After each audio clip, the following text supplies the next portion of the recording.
A lot of fun, different ingredients when it comes to po' boys. You can put just about anything on a bun and call it a po' boy.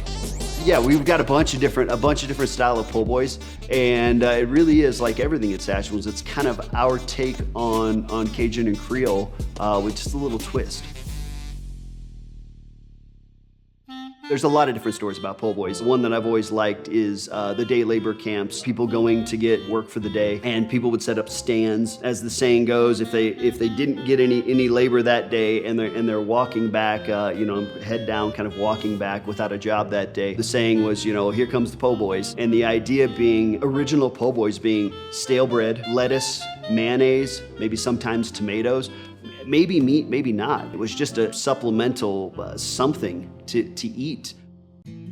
There's some dishes that are really hard to recreate as far as how they're done in the South. Down in New Orleans, they've got a specific type of bread that really imitates that stale bread feel.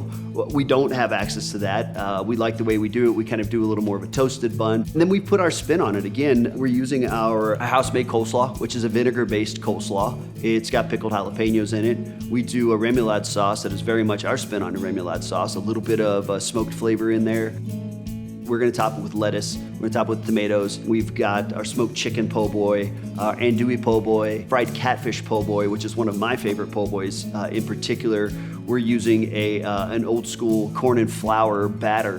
Very straightforward, very simple, salt, pepper, and of course a little bit of smoke, just pretty much the way we do everything.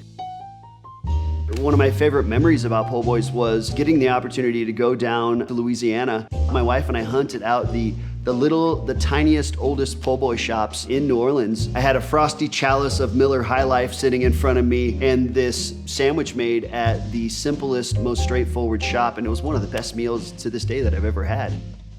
When you go down and have an experience like that food-wise, where something started, my brain goes into overdrive and we're looking at how can we implement this into our menu? What's the best way to put our spin on this? I think it's something that drives every chef, every restaurateur that's out there. You taste something and then you make it your own.